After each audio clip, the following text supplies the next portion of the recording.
小奶娃刚一出生，就发现有人要把自己抱去净身，于是他在心里嘀咕了几句，却不料竟能让自己的命运改变。净身，我看你是想把我跟你放在小隔间的孙女偷偷替换吧？哎，算了，反正风兰国2年后就被灭了，早死2年跟晚死2年没什么区别。累了，还是摆烂吧。本在闭目养神的周氏突然就睁大了双眼。谁在说话？可他看了看四周，并没发现婆子和丫鬟有异样。难道我生孩子把身体生出什么问题来了吗？怎么会听到一个小孩子的声音？莫非这是乖宝的心声？哇，我勒个老天奶，我的亲娘也太美了吧！怪不得爹爹一直守身如玉，换我也看不上外面的歪瓜裂枣。这下周氏才确定整个屋内只有自己能听到乖宝的心声，因为其他人的表情都没有变化。奶娘，你把乖宝抱过来吧，磊哥马上就要回来了，肯定想第一时间看到乖宝。夫人，小姐身上污秽太多，如果不及时清理的话，恐怕会熏到小姐。奶娘磨磨蹭蹭，就是不想把手中的包裹放下。哼，要不是我知道剧情，都要被你这个坏婆子骗到了。秋菊，去把小姐抱过来。虽然周氏还没派人去小隔间搜查，但是他却莫名的相信他的乖宝。这奶娘是留不得了，不过在此之前，还是要搞清楚她还有没有同伙，为什么要这么做？还有乖宝说的2年后风兰被灭国一事。娘亲近距离看更美了，美人娘亲贴贴。周氏连忙从秋菊的怀里接过乖宝，并轻轻拍了拍。快去睡吧，放心，我已经为你准备好甜甜的梦了。还是个小婴孩的乖宝，没一会便昏睡了过去。你们都先下去吧，秋菊、冬梅留下。没一会，房间只剩下主仆3人，外加一个昏睡的乖宝。秋菊，你去大门口守着，看到侯爷跟春兰回来时候，让他们马上来拦芷轩。是，夫人。冬梅，平时你是最稳妥的，我现在有一件事交给你去办。夫人尽管吩咐，奴婢定能完成。你找2个信得过之人去盯着奶娘，看她都跟什么人接触。另外，你偷偷去小隔间探查一下，看看有没有藏着什么婴孩。不管结果如何，都莫要声张，偷偷回来告知我。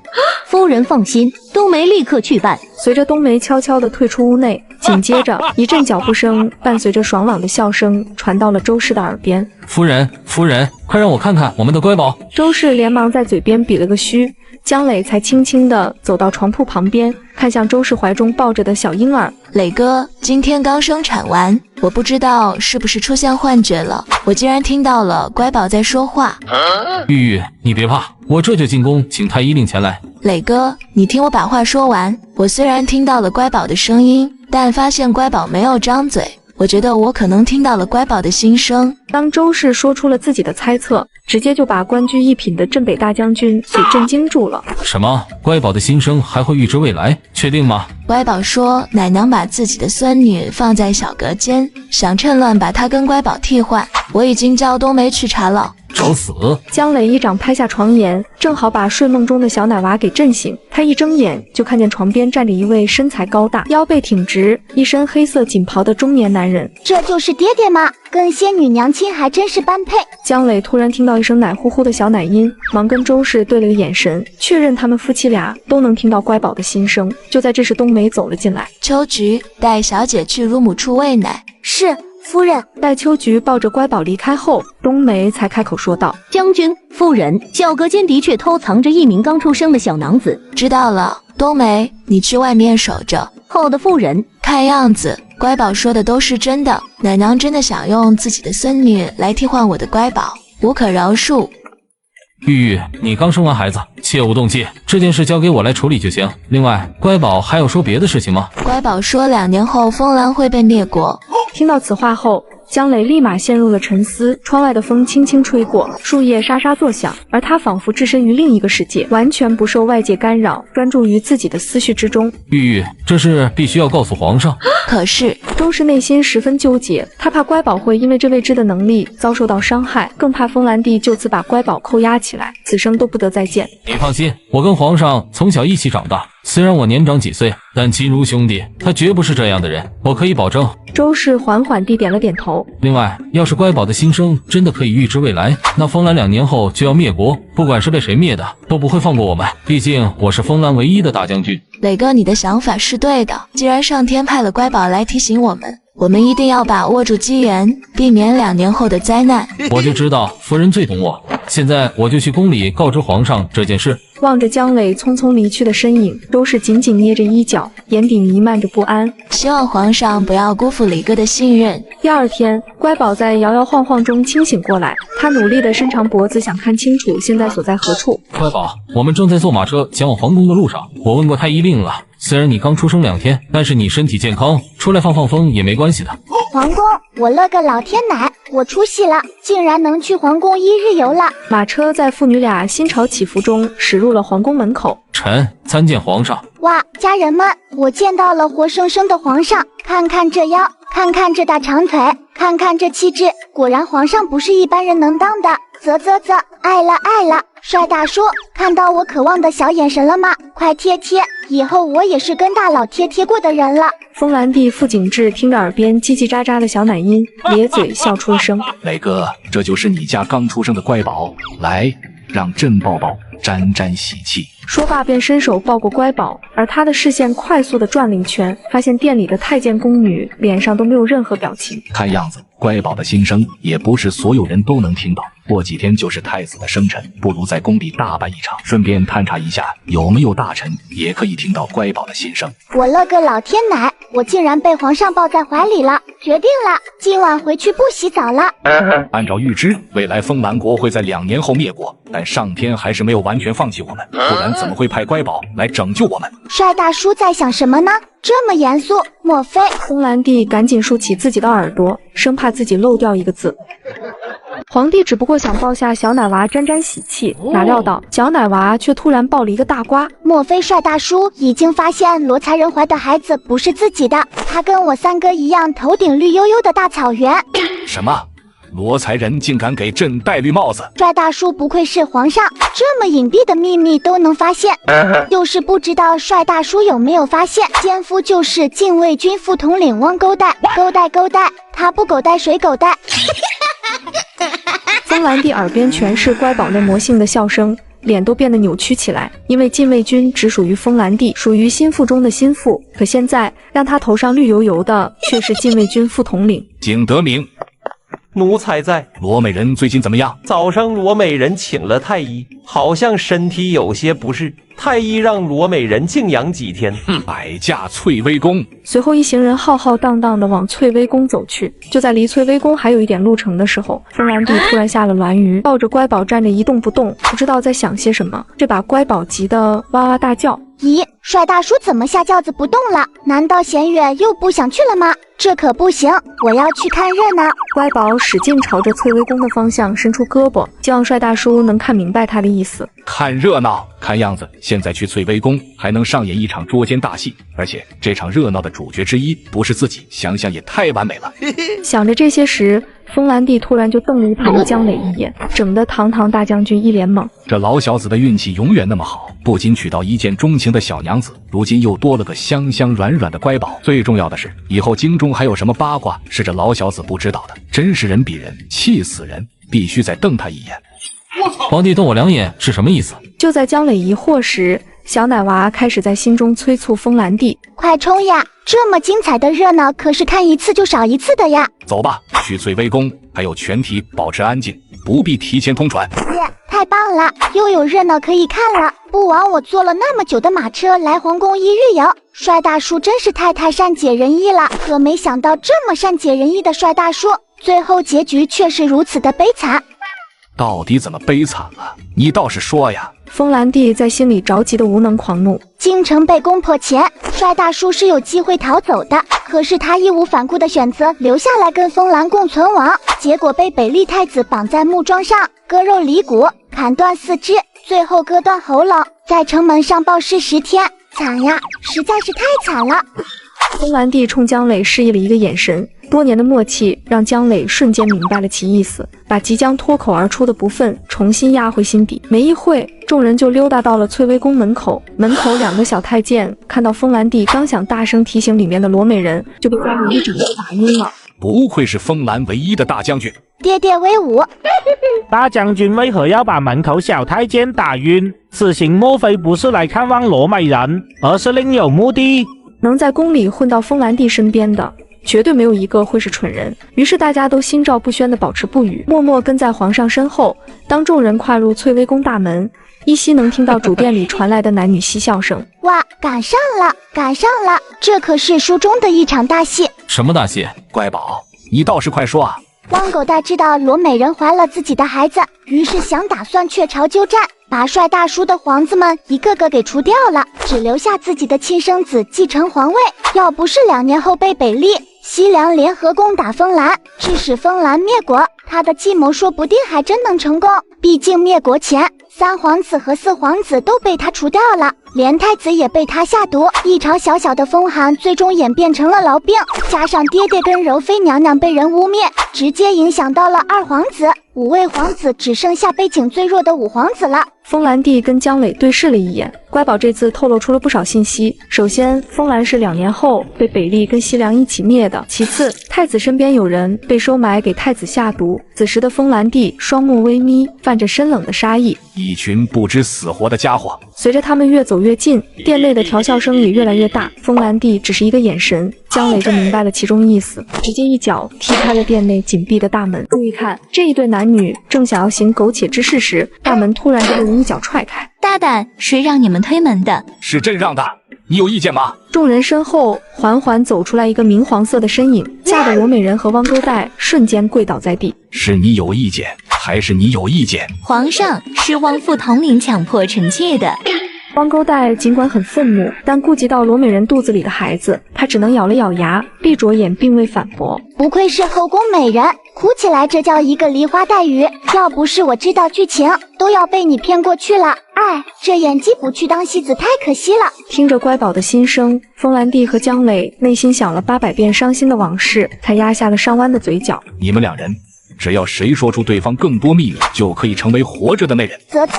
帅大叔也是个蜂窝煤呀，这下他俩肯定开始狗咬狗了。这蜂窝煤是什么意思？不过从乖宝口中说出来的，肯定不是什么好词。于是风兰帝没好气的在乖宝的小屁股上拍了一下。哎呦，我被偷袭了！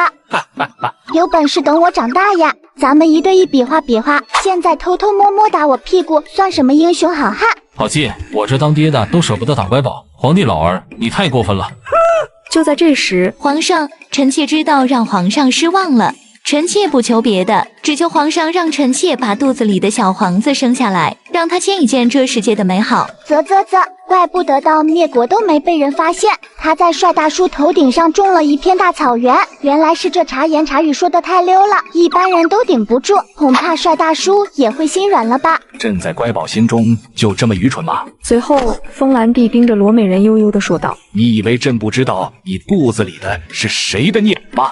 完了！罗美人身上冷汗直流，脑中闪过各种念头，最后罗美人为了活命，指着汪勾带扔下一个惊天大瓜。皇上，太子殿下的病跟汪勾带脱不了干系，虽然不知道他到底给太子殿下下了什么毒，但是臣妾可以确定，太子殿下的病是他搞的鬼。另外，他还是个奸细，是别人派进来接近皇上的。详细说说。昨天晚上，他以为臣妾睡着了，便偷偷外出，但臣妾那是装睡的。臣妾以为他跟哪个小宫女勾搭，于是就跟了过去，才发现他在跟人谈话。但由于离得太远，臣妾只听到太子病。临走前，汪勾带还对那神秘人喊主人，还说请主人放心，一定会完成任务的话。原来如此，原书中他俩一直没被帅大叔发现，就没写汪勾带的真实身份，自然也就没提及他背后的神秘人是谁。唉，吃瓜吃一半的感觉真的是太难受了。算了，反正2年后风兰就灭国了，都要死了还管什么神秘人，我还是摆烂吧。你这个竟敢污蔑我！景德明，将他们押送给慎刑司，让司徒业务必撬开汪勾带的嘴。奴才遵旨。摆驾去太子的承乾宫。父皇。好一个病娇美少年，多亏狗蛋还没来得及给小孩哥下毒就被抓住了，不然这么个美少年得了痨病多可惜。是谁竟敢造谣本太子得了痨病？诱儿！风兰帝连忙打断太子想要继续追问的话语。太子看到他父皇对他的暗示后，也明白风兰帝跟他一样都听到了这个小奶音，于是太子直溜溜盯着乖宝，想搞清楚到底是怎么回事。咦，小孩哥一直盯着我干嘛？难道他现在就能看出我以后是大美人？太子嘴角微微一抽，怎么会有这么自恋的小娘子？关键还是个刚出生2天的小娘子。小孩哥长得不错，比现代那些小鲜肉强太多了。看看这如雕刻般俊美的五官，有棱有角的脸庞，虽然才10岁，也能看出长大后会有多俊美。怪不得啧什么？怪不得什么？说话不要只说一半好吗？哎，小孩哥可惜了，要是没发生那件事，小孩哥即使得了痨病，也不至于绝望自尽。什么？自尽？不过那件事好像是在我去世1个月后才发生的，所以小孩哥现在还是挺安全的。但是今天倒是发生了一件大事，是关于大公主跟二公主的。说着，乖宝还特意抬头瞟了一眼风兰帝。帅大叔跟小孩哥不愧是父子俩，都是悲惨他妈给悲惨开门。而帅大叔的2位女儿今天一死一昏迷，直到灭国那天大公主都没能清醒过来，太悲惨了。灭国？灭什么国？谁灭谁的国？还有大姐姐、二姐姐一死一昏迷是怎么回事？就在太子1分钟转了800个念头的时候，风兰帝已经开口让小太监去问2位公主的踪迹了。直至几分钟后，那小太监才匆忙地赶回来禀报：回皇上，现在2位公主正在御花园里荷花池边玩耍。走，去荷花池。风兰帝只不过带着江磊一众人来到了荷花池附近，却发现一件令人惊恐的一幕。只见自己的2个女儿在水中扑通扑通的挣扎。快去救人！没一会，2位公主就被丫鬟救起。就在她们惊魂未定时，突然就听到一道戏谑的小奶音。哟，原来这就是书中有名的冤种大公主，以及她的小跟班二公主呀！是谁敢说我是冤种？我倒要看看是谁这么大胆子。可大公主抬起头找了一圈，在场的人能称为小孩的，却只有窝在江磊怀里的乖宝。难道我出现幻觉了？这么小的婴孩怎么可能会讲话？然而他话音刚落，那道小奶音再次传来。大公主在看什么呢？难道她知道造成自己昏迷不醒，二公主溺水而亡的凶手就躲在我身后的假山里？不可能吧，她不是出名的草包公主吗？大公主这下子确定这些小奶音的确出自江磊怀中的小婴儿，因为只有江磊身后有一座假山。你才是草包，你全家都是草包，我机灵着呢。大公主因为草包公主4个字羞红了脸颊，太过生气，都忽略了凶手就在假山这个信息。但江磊立马就展开行动，他先是把怀中的乖宝递给风兰帝，再转头钻进了身后的假山之中。哎呦，怎么又贴到了帅大叔？机器转了。你俩怎么回事？为何会单独出现在荷花池旁？身边的奴才都哪里去了？刚刚看你们似乎在争论着什么，都说说吧。父皇，别问那个胆小鬼了，他连话都说不清楚。还真是姐妹情深，怕帅大叔吓到自己可爱的妹妹。嘴硬心软的冤种大公主宁愿把战火引到自己身上。听到乖宝的话后，二公主噌的一下抬起了头，目光灼热地盯着大姐姐。哟，这倒霉蛋二公主是听出来冤种大公主对自己的关心了吗？真是的，你们长了一张嘴，光是用来吃饭的吗？要是用来说话的，就都给我说出来。于是乖宝把大公主为二公主做的所有好事都抖了出来，瞬间让风兰帝和二公主同时望向大公主。原来姐姐不是讨厌自己，依旧会在危难之际把我救出来的，会哄自己开心的姐姐。没想到原来大女儿默默为小女儿做了这么多事。想起宫里宫外，提起叶阳大公主的评价都是蛮横骄纵，连朕都为大女儿的骄纵感到不喜，却没想到真相原来竟是这般。其实也不怪大公主不长嘴，都怪她身边那个叫翡翠的宫女，就是她特意误导大公主，让大公主以为妹妹不喜欢自己，才会出现这么多误会。你妹妹哪里是不喜欢你，她恨不得天天跟你站在一起，做你一辈子的小跟班。毕竟你可是把她从恶毒亲娘手里救出来的女英雄，你可是她的光，她前行路上的一盏明灯。风兰帝用力咳嗽了2声，阻止乖宝再说下去，因为此时的大公主脸上红的都可以煮鸡蛋了。多亏了乖宝，不然朕都不知叶阳是个容易害羞、心地柔软的好孩子。就在这时，一个人被姜磊扔在了地上。父，你鬼鬼祟祟躲在假山中干什么？皇上饶命，景公公饶命！小的昨晚当值，今日实在是困得受不住了，才想在这假山中小歇片刻。不知道皇上跟公主驾到，没能出来迎接，奴才有罪，奴才有罪。被抓的小太监拼命地磕头，不一会额头就鲜血直流。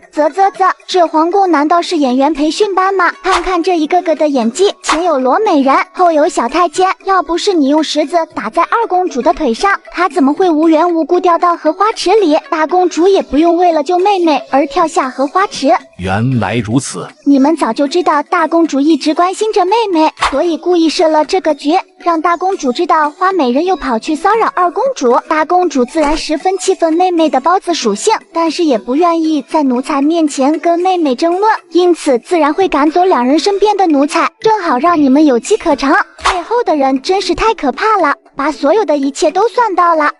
还是摆烂适合我。不是，我好歹也是皇家的长公主，这么容易就被人算计了，我不要面子的吗？随后风兰帝连问都没问就定了小太监的罪，这让乖宝以为风兰帝早就发现了小太监有问题，怪不得帅大叔直奔荷花池而来，原来早就发现有人要对两位小姐姐动手，真不愧是风兰帝。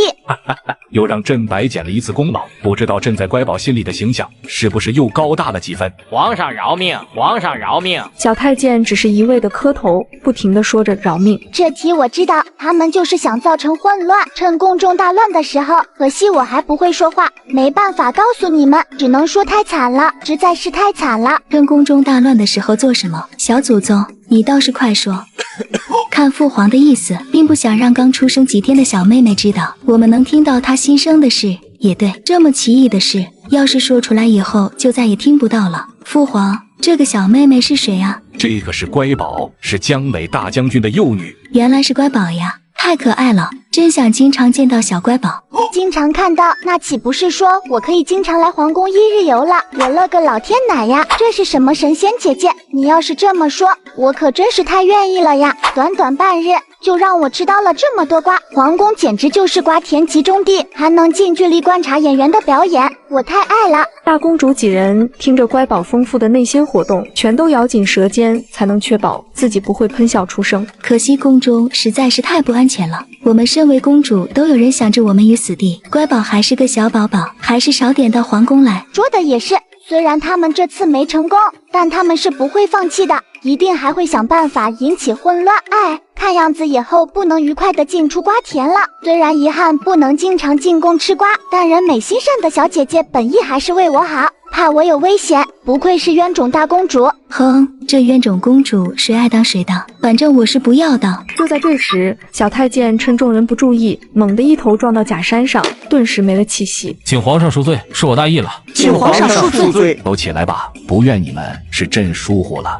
只是这下没办法知道他们的目标了，也没办法得知同伙跟幕后之人。目标当然是四皇子了，同伙也没那么复杂，就是御花园打理花草的一个小太监。至于背后之人，好像真的是有一个。哈欠，好困呀！小婴儿果然较多。风兰帝低头看着已经打起小呼噜的乖宝，轻轻递给了姜磊，并郑重地嘱咐道：磊哥，一定保护好乖宝，他就是我们风兰国的未来。这么大将军府的幼女，成为了风兰国的未来了。只有听到乖宝心声的大公主几人都明白了风兰帝话中的意思，只要有乖宝在，他们一定能改变未来。当乖宝再次睁开眼时，他已经回到了周氏的院子。往后几天，乖宝每天不是在喝奶奶，就是在喝奶奶的路上毫不逍遥。上一秒男人开心地带一个女孩回家见父母，可下一秒他就避之如蛇蝎。原来这女子不仅是男扮女装，而且身份还不简单。就在刚刚，乖宝刚喝完奶没多久，冬梅一脸惊慌地走进屋子，步伐比平时稍快。夫人，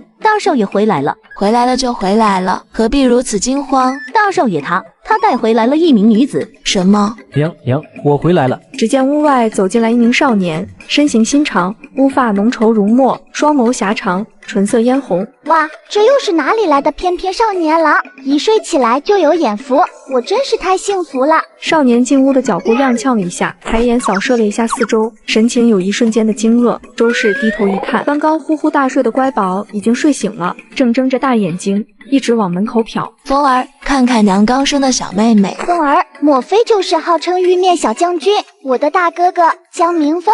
江明峰看到周氏抿嘴笑了笑，立刻明白了刚才的小奶音是乖宝的心声，而且周氏也知情。小妹，我是大哥。风儿，听说你带回来了一名女子。周氏话音刚落，外面就传来一阵娇滴滴的声音：“江大人，快把小娘子请进来吧。”她来了，她来了，她穿着女装走来了。乖宝只见一名绝色佳人缓缓地走了进来。不愧是书中4国第一女装大佬，这要不是早就知道剧情，谁能知道眼前这大美人其实就是备受西洋皇宠爱的神秘3皇子？周氏被乖宝的心声震惊的下巴都快合不拢了，而江明峰更是满脑子问号。这是男子，我们一起相处了2个多月，我怎么一点都没看出破绽？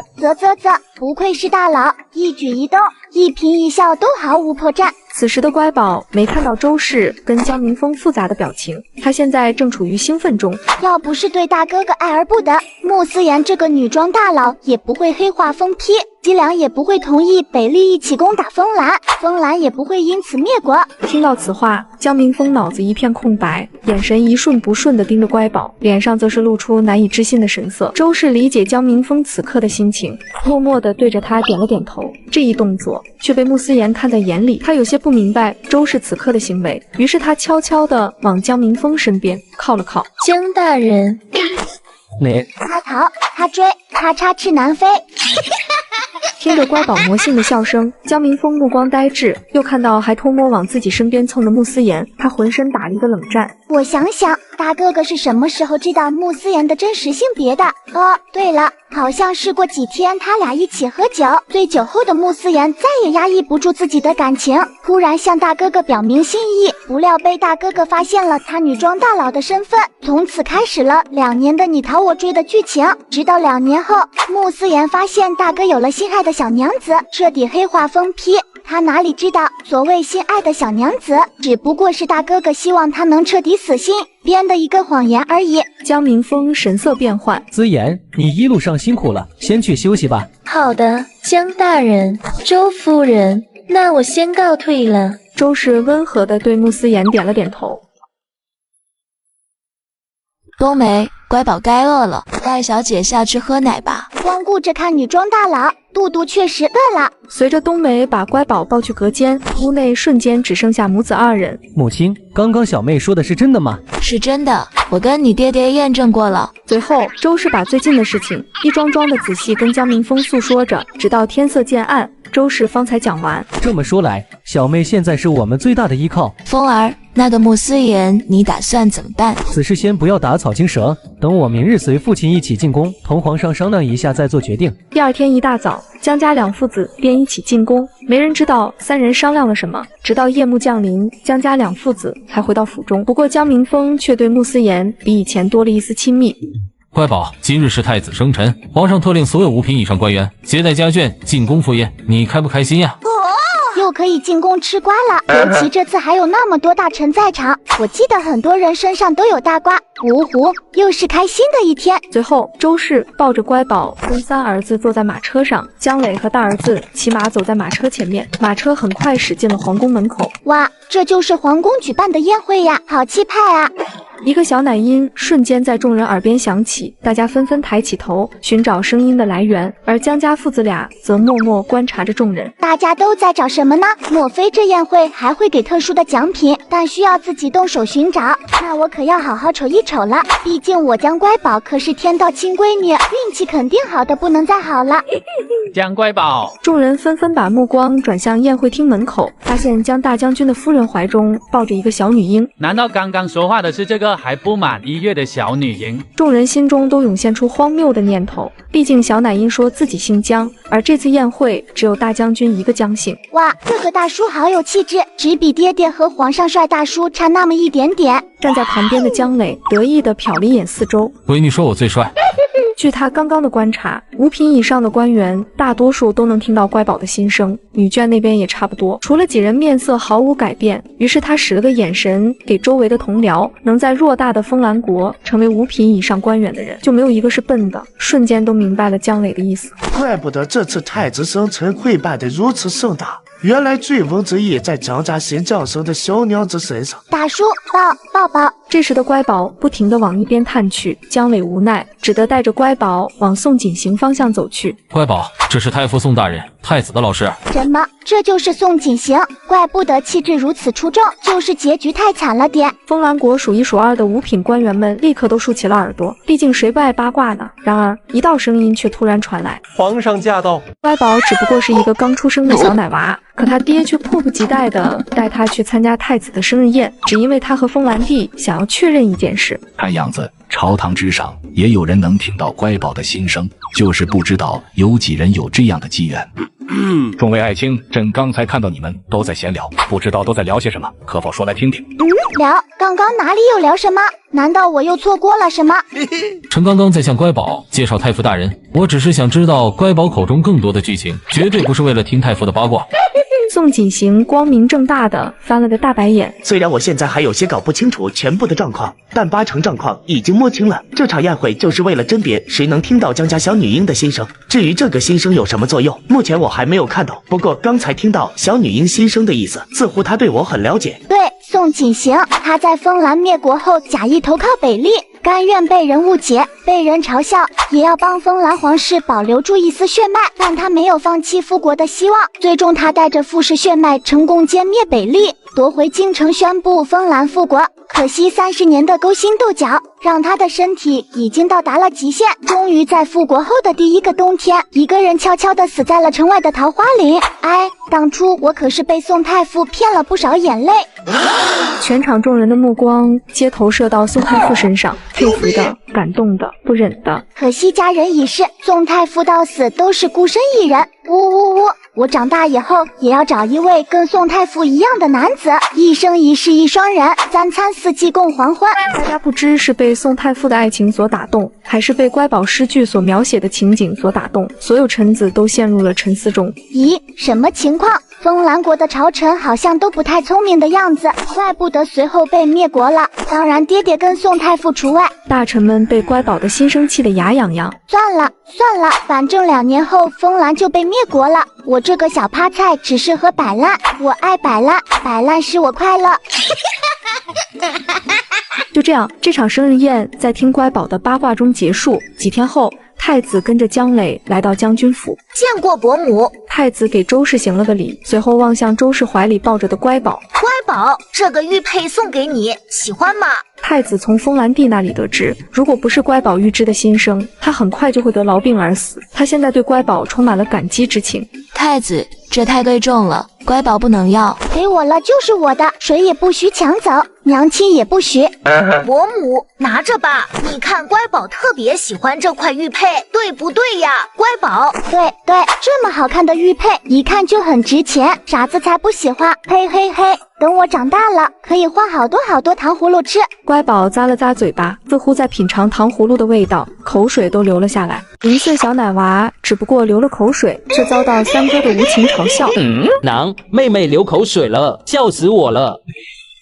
你才流口水，哼！敢嘲笑我，我再也不要同情三哥哥喜当爹了。听着乖宝无能狂怒，大家心里都笑开了花，只有江明成受伤的心灵碎了满地。伯母，听说江大哥回来了，我对他剿匪的事特别好奇，可以去看看他吗？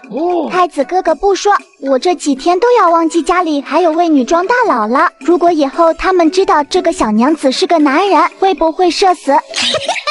随后，乖宝伸出胳膊朝向太子，带我去一起看热闹。这几天在屋里太无聊了。乖宝想去吗？那我带你一起去好不好呀？哇，莫非太子是我肚子里的蛔虫，这么懂我？我也要去，我可太想大哥了。事实证明，看热闹是深入骨子里的基因。随后，一群人晃晃悠悠地朝着江明峰所在的院子走去。刚走到一半，就在花园里看到了江明峰，身边还站着一名貌美小娘子，正是穆思言，手里拿着一朵有些破败的花。江大人，这花太可怜了，我们找个地方把它安葬了好吗？厉害了，我的老天娘，这不是黛玉葬花吗？花知道它烂了还要被你葬吗？他同意你拿它当成演戏的道具了吗？这眼泪要落不落的？张哪修炼的演技？我长大也要去报名进修一下。怪不得觉得怪异，这花又不是人，哪里还需要安葬？再看江明峰的表现，一副想走又不能走的样子，为了风兰，真是苦了江小将军了。就在这时，江明峰看到了躲在一边偷看的太子等人。太子，你怎么来到府中了？是不是皇上有事嘱咐我？紧接着快步朝他们走过来，仿佛身后有无数只狗在追他一般。众人顾及到江明峰的面子，不敢表现出太明显的笑意。然而江明成这个憨憨就不管这些了。大哥，你是被狗追吗？不管被狗追还是被熊追，总比你被绿帽追要强。江明峰是懂扎刀的，一句话让江明成不可置信地睁大了双眼。你不是我大哥，我大哥不会这么对我的。三哥哥实在是太憨了，专门在大哥哥的雷区蹦跶。大哥哥不对你都对不起你这张嘴。不过话说，大哥哥怎么会陪着慕思妍在花园里？难道……听到这，众人连忙竖起耳朵。难道因为我的出现，剧情出现偏离了？大哥哥竟然想从了女装大佬吗？ Oh no！ 他到底知不知道慕思妍其实是个男儿身啊？听着乖宝越想越离谱，太子赶紧打断：江大哥，我听说你剿匪回来，特意来看望你的。朝廷派了那么多次剿匪都没有成功，江大哥只用了2个月就成功缴获了黑风寨，实在是太厉害了，能给我们讲一讲吗？说着对江明峰使了个眼色。原来太子是想近距离观察一下慕思妍，看能不能找到解决问题的办法。随后江明峰朝慕思妍招了招手，远处的慕思妍眼前一亮，立刻小跑了过来，小脸红扑扑的，煞是可爱。思妍，这个是太子，他想知道咱们剿灭黑风寨的事。见过太子殿下。这个是我三弟江明成，还有她是我的小妹，大名还没有取，小名叫乖宝，你也可以这么叫她。这就是乖宝，太可爱了。慕思妍眼神放光，本仙女果然招人喜欢。乖宝伸手抓住慕思妍放在她脸边的手，既然你这么有眼光，本仙女就让你摸摸我的小手吧，希望给你带来点好运。江大人，你看，乖宝握住了我的手，他喜欢我是不是？乖宝喜欢你。竟然有人真的喜欢我。慕思妍擦了擦不知道何时流下来的泪水，同时从衣服领口掏出来半枚玉佩，塞进乖宝的小包被里。这是我母亲留给我的遗物，我留着也没什么用处，就送给乖宝玩吧。不行这玉佩看似很普通，可实则却很不简单，谁只要拥有它，就能够抗衡一国的千军万马。大哥哥是不是傻？这半枚玉佩可是虎符，它可是能够随意调动西北边境的20万大军，你竟然要把玉佩还回去？我这不是不知道吗？能不能给我个反悔的机会？我一定会把玉佩在乖宝的怀里塞得更深一点。江大人，礼物就是拿来送给喜欢的人的，我喜欢乖宝，所以我把它送给乖宝。既然这样，那我就帮乖宝收下了。江明峰话音刚落，一旁的太子瞬间从江明峰手里抢过玉佩，并小心地塞进了乖宝的怀中。其实慕思妍是个可怜人，只因为悲惨的童年，才导致她变得十分极端和疯批。可惜我现在就是个连话都说不了的小婴儿，唯一能帮她的只有我的微笑了。乖宝又冲我笑了，江大人，我能抱抱他吗？江明峰冲太子点了点头，太子才把手中的乖宝递给了慕思妍。真好，原来我也能被人没有条件的喜欢。呜呜呜，我真的哭死！慕思妍从小就没有感受过别人对自己毫不掺杂利益的真心，才会越陷越深，最后变成疯批的。所以她太想抓住对自己的这一丝丝的真心了。这样说的话，慕思妍的事情倒也不是没有转机，更何况她还把后期最重要的虎符送给了乖宝。慕思妍其实是个可怜人，她母妃生下她没多久，就因为思虑过重离开了人世。由于慕思妍跟她的母妃长得太像，姬良娣便让她男扮女装陪在自己身边。久而久之，慕思妍真把自己当成了女孩子。原来是这样，当初听到乖宝的心声时，我还曾十分不解，现在我明白了，原来慕思妍从小到大都无人真心对待于她，所以才会紧紧抓住唯一对她展现过善意的我。而她做的那些奇奇怪怪的举动，说些奇奇怪怪的话，只是怕我会离她远去。既然如此，那就多一些真心对她的人，我和慕思妍的问题不就解决了吗？当江明峰脑子闪过无数念头的时候，突然就听到弟弟的哭泣声。三弟，你在做什么？姐，你以后就把我当弟弟，只要你不危害风兰，不危害江府，这里永远都是你的家，没人会把你赶走。穆思言瞬间愣住，紧接着泪水哗哗地流了下来。自从他跟着江明峰回到江府，就已经感受到江母的温柔且事事为子女着想的心，江父眼里却真心爱子女的心。我真的可以吗？必须可以啊！穆姐姐，咱们现在就去找娘亲，让娘亲收你做女儿。娘亲可疼我了，肯定会同意的。说完，江明成便拉着穆思言去找周氏，江明峰也追了过去。太子抱着满眼不解的乖宝跟在身后。为什么我只是对穆思言咿呀几句，事情怎么就发展到了三哥哥要让娘亲认穆姐姐当女儿的地步？算了，我还是个小婴儿呢，这么费脑子的事不适合我思考。天塌了有爹爹跟大哥哥顶着，还是摆烂最适合我。喜欢，我喜欢这样的自己。既然喜欢，那就不需要改变，我们江家不至于护不住一个女儿。江磊的声音从屋外传来，谁都不知道他在外面站了多久。过几日，我去礼部选个好日子，好好摆几桌，叫全京城的人都知道我江家又多出一位小娘子。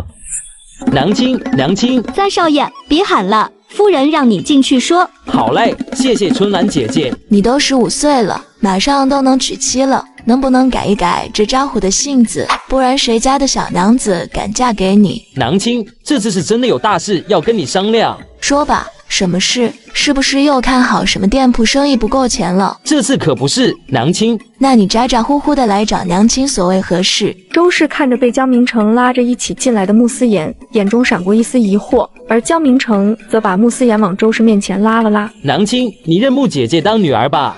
这个憨货儿子到底知不知自己说的是什么？穆思言不仅对大儿子存了那种心思，还是害风兰城灭国的凶手之一。我怎么可以认贼作女？况且他似乎也不是女子啊。周氏正想要拒绝，江明峰与太子抱着乖宝从屋外进来。哇，三哥哥总算干了一件正经事，一招便化解了所有的问题。真的是没想到，让娘亲认穆姐姐做女儿的事情，竟然是三哥哥想到的。难道他平时是装憨，实际上是个机智小公子？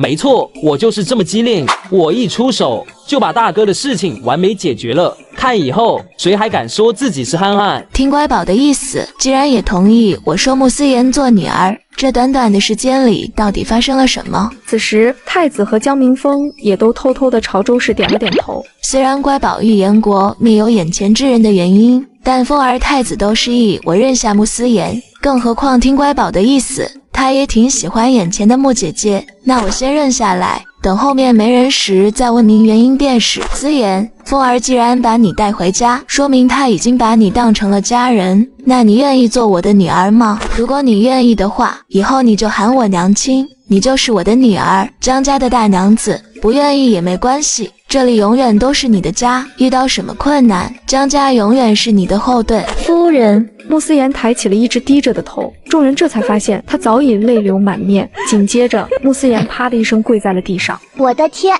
这膝盖怕不是要飞了吧？这也太实心眼了吧？怎么感觉比三哥哥还要笨呢？刚刚还夸人家机智，一转眼就说我笨，没爱了。夫人，思言不配做你的女儿。周氏拉起了他，温柔地帮他擦干眼泪，谁知却越擦越多。风儿回来后都告诉我了，要不是你在黑风寨救了他，并帮助他消灭了黑风寨，我可能就再也见不到他了。你做了这么好的事，却把自己该得的奖赏都分给了被掳上去的那些可怜的女子，这么善良的小娘子，怎么就不配成为我江家的女儿了？因为我骗了你们，我其实是西凉国的三皇子，是个男儿身，因为一些事情离开了西凉。哇哦，穆姐姐竟然自爆了！朱仲他到死都没有亲口对任何人说起过他自己是男儿身，这剧情已经崩成这样了吗？原来是一个受了很多苦的孩子，不然也不会因为这一点点的善意就感动成这样。你还想回西凉吗？不，我这辈子都不想再回去了。既然不回去，那就把这里当成你的家吧。可是你们不会觉得我是个疯子吗？明明是男儿身，却一身女子打扮。那你自己喜欢现在的打扮吗？穆思言低头思考了片刻，毕竟从来没有人问过他喜不喜欢，没一会他就想明白了。喜欢，我喜欢这样的自己。既然喜欢，那就不需要改变，我们江家不至于护不住一个女儿。江磊的声音从屋外传来，谁都不知道他在外面站了多久。过几日我去礼部选个好日子，好好摆几桌，叫全京城的人都知道我江家又多出一位小娘子。大哥、三弟你都认识了，你二哥跟四弟还在国子监念书，过几日休息回家再介绍给你认识。江磊不愧是大将军，丝毫不给穆思言一点拒绝的机会，直接拍板决定。而穆思言正感慨像做梦一样，自己也能拥有这么好的家人时，耳边突然传来奶乎乎的小奶音。她只不过是一个刚出生的小奶娃，却让灭国凶手的穆思言成为了自己的姐姐。哇，好开心！穆姐姐要成为我的亲姐姐了，以后又多一个人疼我了。最主要的是，穆姐姐医术这么高，真的是赚大了。这是穆思言瞪大了双眼，屋里似乎只有乖宝是小婴儿，难道这是乖宝发出来的？看到穆思言的表现，大家都知道他也能听到乖宝的心声了，于是纷纷的对他眼神示意。穆思言虽然感到奇怪，但他也明白现在不是追问的时候，轻咳一声就闭起了嘴巴。穆姐姐都成我亲姐姐了，应该就不会因为大哥哥而黑化了吧？穆思言与江明峰对视了一眼，随即快速的撇开头。太尴尬了，怪不得自从回到江府后，江明峰对我的态度变得奇怪起来。我记得3个月后的5国大比，北丽太子在无意间在南风小馆遇到了穆姐姐，并发现了穆姐姐的真实身份。由于他知道虎符一直在穆姐姐手中，于是一直挑拨刺激穆姐姐，导致穆姐姐对大哥哥爱而不得，最后黑化，同北丽联手灭了风兰。乖宝真是能预知未来，还有谁对谁爱而不得？我只是把江明峰当成好大哥，什么南风小馆，这是乖宝该知道的地方吗？穆思言感觉自己马上就要晕倒了。难道我一直小看了自己？即使我比自己的父皇还要疯批，父皇只是把母妃抢进皇宫，我却要灭了人家的国家。看到穆思言变来变去的神色，江明成噗的一声笑了出来，大家的视线一下子集中看了过去。我就是想起来一件好玩的事，我保证再也不乱想了。三哥哥又怎么了？怎么天天奇奇怪怪的？难道是头顶的绿帽给压的脑子都不正常了吗？呼，困死我了！周氏挥了挥手，冬梅便抱着江婉婉去了隔壁。刚刚你们都听到了吗？是的，但是我们是真心想收你做女儿的。而且乖宝预知的事也是可以改变的，现在不就是例子吗？所以在乖宝口中，我将来会连同北丽一起灭了风兰。穆思言脸色惨白，他没办法想象自己以后会做出这样的事情。江伯父已经说了，预知的事情也是可以改变的。况且你都把虎符送给乖宝了，还怕什么？我们都相信你，你现在也是我们江家人，不然也不会听到乖宝的心声。不要胡思乱想了。没错，我现在是江家人了，保护风兰我也有责。需要我做些什么吗？乖宝说你是在南风小馆与北丽太子相遇的，不然先从南风小馆入手。可以。没过几日，京城传出一则消息，跟着小将军一起归京的小娘子被卖入了最大的南风小馆。奇怪，今日怎么如此吵闹？周围的声响顿时停住。哇，太子哥哥竟然把我抱去上早朝，我出息了，连大哥哥都没有上朝的资格，我实在是太出息了。站在周围的太傅、礼部尚书等人抽了抽嘴角，这江家的小娃娃还真是一如既往的活泼。我记得风兰可是有不少大臣身上有大瓜，好不容易来一次早朝，我一定要多吃几个瓜。乖宝明明是一个只会喝奶的小奶娃，可当朝太子却天天抱着他去上早朝，不料文武百官竟然听到了一个惊天大秘密。这个大坏蛋不仅贪财还好色，不仅盯上了自己同僚江令川的夫人，还派人掳走江夫人，强迫不成就狠心的杀害。可怜江令川一直在寻找夫人的踪迹，直到风兰灭了都不知道自己的妻子其实就埋在程少宇家后院的那棵桃花树下。我要杀了你！皇上，臣有事禀告。程爱卿，请讲。镇北大将军府中欺压平民女子，将其卖入南风小馆，以此牟利。此话一出，朝堂上的众人都跟看傻子一样，但言官程少宇却努力地无视周围的目光，只因为北丽人给他下了死命令，一定要搞臭大将军，最好能离间江府与风兰地之间的关系。程少宇，大将军如此正直之人，岂容你如此污蔑？不是什么事情都光凭你一张嘴就能颠倒黑白的，你简直是丢了我们言官的脸。一名一脸正气的言官都快对到程少宇面前了。这人是谁啊？难道跟江家有什么仇什么怨？这么搞我们江家？乖宝，告状的叫程少宇，帮江家说话的叫江令川，是言官中非常正直的大人。太子哥哥好奇怪，他跟我说这些干嘛？我才刚满月呢，怎么可能听得懂他的话？周围偷听的众人都快憋不住笑了，就连高座上的风兰帝都忍不住轻咳了几声。程少宇、江令川，好耳熟的名字，让我想想。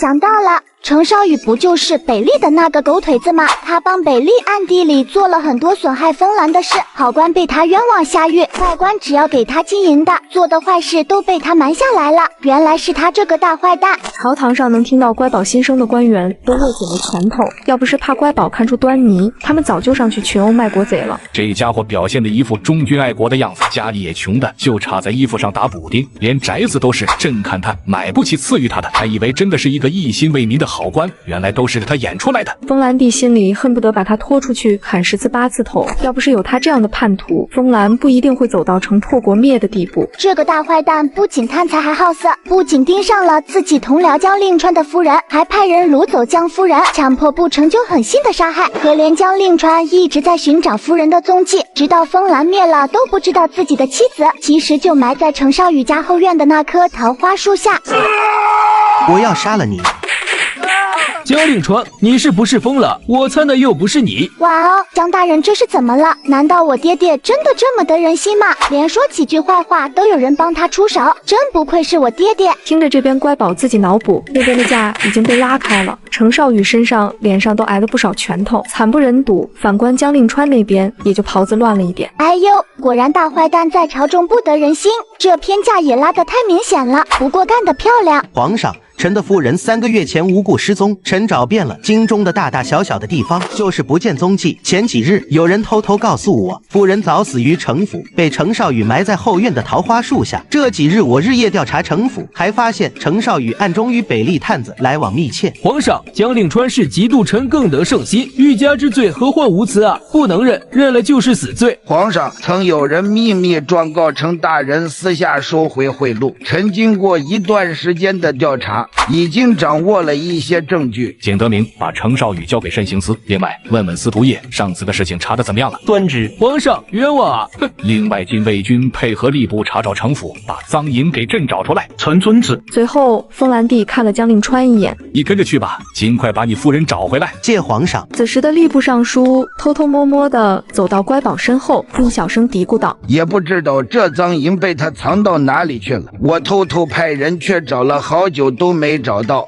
这些人真是的，越来越爱往乖宝身边凑了。这狗东西是真能藏，我们的人就差掘地3尺。哈哈哈哈！这个程少宇藏在了一个你们都想不到的地方。乖宝，你倒是快说藏在哪了，真是急死老夫了。大公主望着她外祖父抓耳挠腮的样子，于是开口道：乖宝，你想不想去城府看热闹啊？想，我简直是太想了。果然还是叶阳最心疼外祖父，现在乖宝要被拐到现场，赃银的下落有着落了。等太子几人抱着乖宝来到城府时，城府已经被御林军包围了。小奶娃只不过在心里嘀咕了一句，不料却被这男人偷听到他的心声，从而得知他的妻子已被程少宇杀害，并埋在城府的桃花树下。于是他立刻带着人去树下挖，结果他真的发现了妻子的尸体。为什么我没发现程少宇那个畜生的龌龊念头？刚进城府的太子几人就听到后院传来嚎啕大哭。这是江大人，看样子他已经找到自己的夫人了。江夫人怕给江大人蒙羞，宁死不从。可在江大人心中，没有什么能与夫人的性命更重要，他只想让她活着。呜呜呜，看得我都想哭了。为什么有情人不能长相守？太惨了，江大人、江夫人太惨了，都是那个狗东西害的。回去就让父皇砍了他。江大人节哀，我知道你现在很痛苦，我们都没办法切身体会，但是我们现在有更重要的事要去做。太子放心，微臣明白。明白什么？为什么我不明白？还有更重要的事，难道是看大坏蛋被杀头吗？这事的确挺重要的，可为什么人就只有一颗头呢？要是多几颗就好了，可以多杀大坏蛋几次。大公主等人突然被乖宝这一打岔，原本悲伤的气氛瞬间散去了不少。乖宝真的是太可爱了，脑子里都是些什么奇思妙想。太子殿下，微臣想先将夫人带回府，处理身后事。去吧。江令川拒绝想要上前帮忙的御林军，亲自抱起夫人，一步一步朝府外走去。太子哥哥，我们去找我外祖父吧。带路。太子殿下，公主，请随我来。哇，好热闹！这是要干嘛？拆家吗？吏部尚书等人在屋内突然听到乖宝的心声，纷纷相互对视一眼。有救了！陈少宇这狗东西太能藏了，多亏咱们有乖宝。外祖父，你们还没有找到赃银吗？此时，大公主等人也走了进来，而吏部尚书知道这话是说给乖宝听的，于是赶忙回应：没有，这狗东西太能藏了，我们把屋内屋外都翻了个遍，什么都没发现。你们当然找不到了，谁能想到这个大坏蛋会把东西藏到池塘里？毕竟不会有人没事跳水玩。外祖父，我们刚刚来的路上路过了一片池塘，你说东西会不会被他藏在那里了？哎呦我的老天奶，这都能被你猜到，厉害了我的姐！皇家的人都这么厉害的吗？太子哥哥厉害，连大公主姐姐也这么厉害。乖宝夸我了，真开心。可恶，乖宝都把地点说出来了，没想到大姐姐嘴那么快，下次我一定抢到第一个说，让乖宝夸一夸我。走！吏部尚书大手一挥，一群人浩浩荡荡向池塘出发。随后几名御林军毫不犹豫地跳入水中摸索。没一会，一名御林军就大喊道：“大人，找到了！大人，我这里也有发现。大人，我这里也有。”一时间，分散在四周的御林军纷纷大喊：“好家伙，这是贪污了多少呀？怕不是把整个池塘都填满了吧？真该死！这是多少的民脂民膏！”四皇子咬牙切齿，他自小崇拜当刑部尚书的外祖父，刚满7岁的年龄就已经把风兰刑法背得滚瓜烂熟。长大最想成为外祖父那样的人物，把全风兰的罪恶全部消灭。这个男人只不过是拎着个犯人上朝，没料到却有个小奶娃说出了他从不知道的身世。这面具真帅，不知道能不能做个小号？我戴上的话，肯定是全京城最帅的仔。不过这司徒叶是我堂哥，但是在原著中，无论是江家还是司徒叶，直到最后都不知道彼此的关系。记下来，等我会说话了，一定要把这件事告诉爹爹。至于我怎么知道的，如果我说做梦梦到的，不知道爹爹会不会信。接上集，风兰帝看着从城府搜出来的几箱白银，顿时怒不可遏。好得很啊！这个区区的7品言官就敢受贿高达30万的白银，还整天装作一副两袖清白的样子。好你个程少宇，来人，将他给朕带上来！随后，一名脸戴面具的高大男子押着程少宇走入殿内。皇上，司徒叶查的怎么样了？禀皇上，程少宇已招供，一直以来都是北吏的探子单独联系的他。可知道他们长什么样？他也看不清楚他们的长相，因为对方每次都是黑衣黑帽，但他们声音略有不同。他敢肯定，每次来见他的都不是一个人。难道一点线索都没有吗？程少宇交代说，有一次他实在好奇，便悄悄跟踪北吏探子去了城外的破庙。破庙中有一名神秘黑衣人，他听见探子喊那名黑衣人为主人。确定吗？他说是亲耳所听。主人又是主人，这个词令风兰帝想起不久前那些不太好的回忆。另外，司徒叶顿了顿，似乎不知道该不该在早朝上说起。就在这时，一道奶乎乎的声音突然响起：“说啊，说话说一半是会被挨揍的。”然而，司徒叶望向四周，却没有发现乖宝的身影。早就听说太子昨日曾带着大将军家的乖宝上朝，可今日太子明明独身一人啊！而且这孩子不是刚满月吗？说话怎么会如此清晰？司徒叶作为慎刑司的老大，瞬间就调整好了状态，然后低头不语。但风兰帝知道他没说完的话是什么意思，于是毫不在意地说道：“说吧，皇宫里没有秘密可言，大家早晚都会知道的。”开玩笑，风兰都快没了，朕还讲究什么面子？另外，禁卫军副统领汪沟带也招了。哦，可得到有用的信息。去年他因为赌博欠了一大笔银子，就当追债人找上门的时候，有人去帮他还清债务，并另外给他一大笔钱财。由于他没忍住诱惑，于是归顺了对方，对方也让汪沟带称呼自己为主人。又是主人，对方为什么要找上他？半年前，对方突然交给他一个任务，让他去接近罗美人，并让罗美人怀上孩子。至于为什么指定罗美人，他也不清楚，只是按照对方的要求办事。关于大公主、二公主落水事件调查的如何？大公主、二公主的事情，我们已经找到了那名同伙，他是御花园管理花草的一名小太监。据他交代，他们的家族被马大人判罚了流放，两人因是外世子逃过一劫，因此他们对刑部尚书马大人非常不满。没过多久，有个神秘人找到他们，声称可以帮助他们复仇，然后就把两人送入宫中。而大公主、二公主的事情也是神秘人帮忙策划的。至于神秘人，每次见面都黑衣黑帽，因此他们同样没见过真面目。此时的众人顿时感觉一张大网正在密密麻麻地包围着他们。怎么哪里都有神秘人？这神秘人是批发的吗？虽然乖宝暂时不知道神秘人是谁，但他却对司徒叶非常感兴趣。大公主姐姐，快带我进去，我想看看令人闻风丧胆、令小孩闻名止哭的司徒叶到底长什么样子。对于大公主来说，吃瓜最为重要，于是抱着乖宝偷偷摸摸地走进店内。这面具真帅，不知道能不能做个小号，我戴上的话肯定是全京城最帅的仔。不过这司徒叶是我堂哥，但是在原著中，无论是江家还是司徒叶，直到最后都不知道彼此的关系。记下来，等我会说话了，一定要把这件事告诉爹爹。至于我怎么知道的，如果我说做梦梦到的，不知道爹爹会不会信。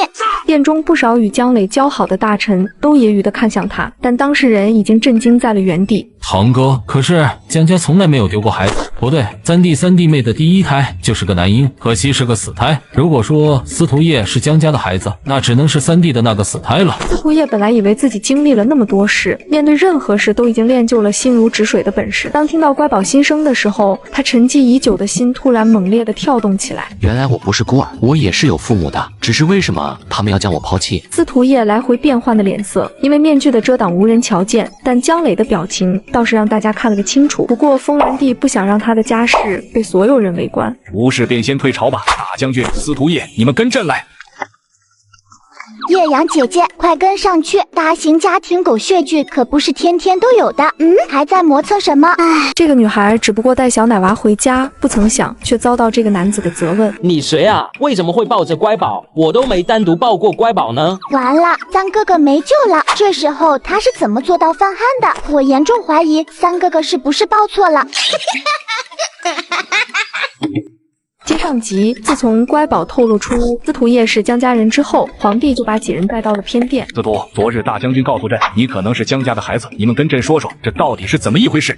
我也想知道是怎么一回事。皇上，你就专门坑我吧。风兰帝的话可让乖宝震惊的目瞪口呆。什么？爹爹竟然知道这事？那在原著中，爹爹为什么不认堂哥呢？还能为什么？当然是乖宝你告诉我的。不过我太难了，不仅要防着被乖宝看出端倪，还要应付爱看乐子的风兰帝。哎，真想像小时候一样狠狠地揍他几顿。虽然不能揍，但江磊还是偷偷地瞪了风兰帝几眼。此事说来话长，没关系，朕今日很清闲。风兰帝，你过分了啊！虽然你想套乖宝的话，万一乖宝不说，你让我怎么给你编故事？然而事实证明，江磊的担心是多余的，因为乖宝的嘴是真的闲不住。这有什么话长的？不就是三婶的陪嫁丫鬟爱慕三叔，嫉恨三婶呗。当年三婶生下堂哥时，那丫鬟捂住堂哥口鼻不让他出声，然后就告诉三婶生下的是一名死婴。由于堂哥被他捂得脸色发青，所有人都以为真的是死了，连那丫鬟也是这么认为的，所以才没对堂哥继续下手。之后匆忙的将堂哥扔到乱葬岗上，但堂哥真的是福大命大，竟然被路过的前人慎刑司统领发现，这才捡回来一条命。原来当年的事情是这样，怪不得让所有人都以为三弟妹生了个死婴。皇上，司徒叶很有可能是陈三弟的孩子。当年三弟妹产下一子，却被下人告知是死婴。由于三真弟妹伤心过度，这才没仔细探查，就匆匆安排了下葬。就在几天前，当初的接生婆找到陈，她自知命不久矣，才对陈说出了当年的疑点。陈想请司徒统领摘下面具，让陈一观真容。慎刑司的统领一直以来都是以面具示人，当然只有皇帝知道其真容，但封兰帝看过司徒的真容的时候，那都是10年前的事了。司徒，摘下面具给大将军瞧瞧。司徒叶摘面具的手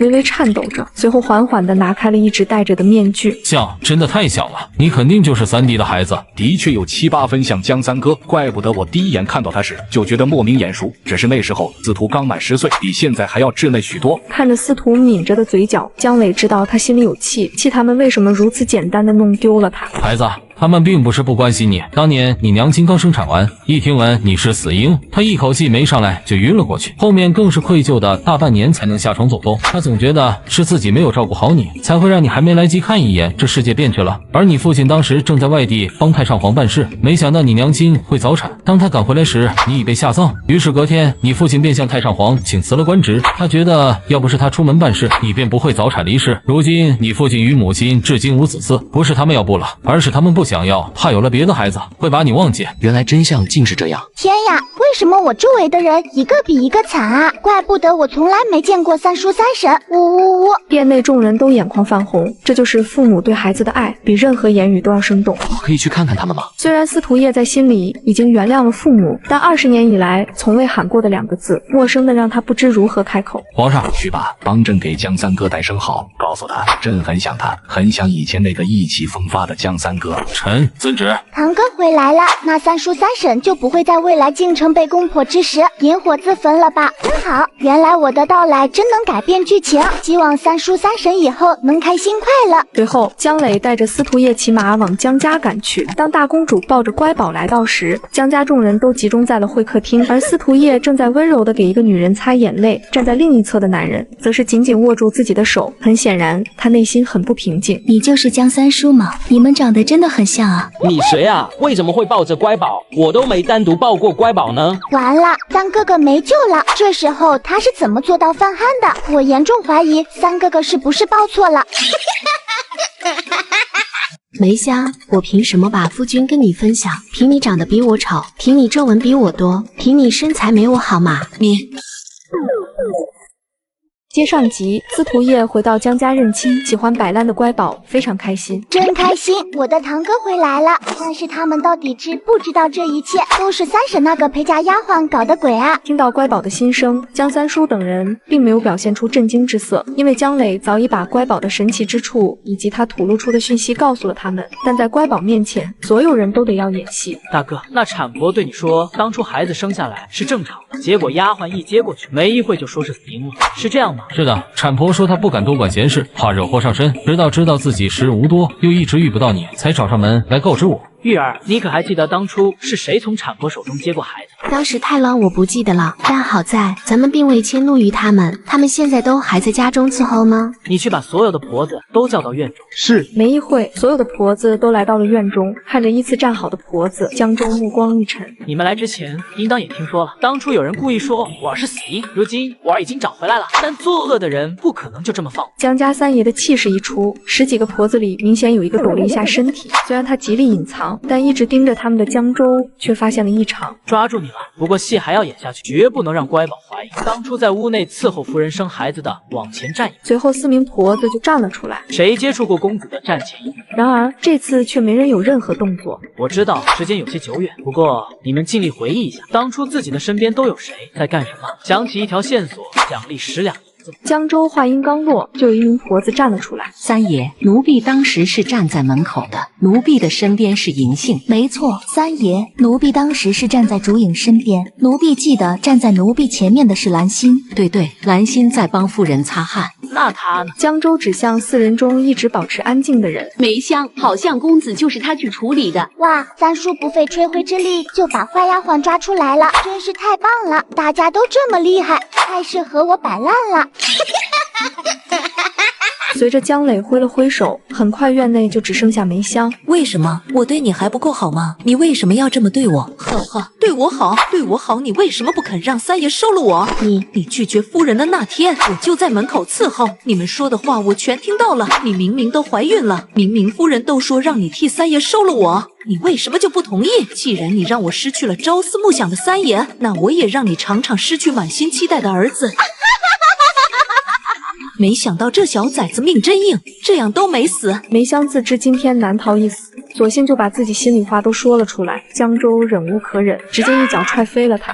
尽管梅香被踹得吐了一大口血，但仍然痴痴地望着三爷。三爷，别叫我恶心。就是这么恶毒的人，不配叫我三叔。我三叔也是你这种阴暗爬行的人能肖想的吗？还想 PUR 我三婶婶？我三婶婶凭什么把自己的夫君让一半给你？凭你脸大，凭你脸上皱纹多，还是凭你睡觉不洗脚？众人顿时被乖宝逗得哭笑不得。王氏虽然不懂 PUA 的意思，但别的意思他却听明白了。梅香，我凭什么把夫君跟你分享？凭你长得比我丑，凭你皱纹比我多，凭你身材没我好吗？你三婶婶666，我要为你举大旗。这还是刚刚那个只会抹泪的美人眼睛吗？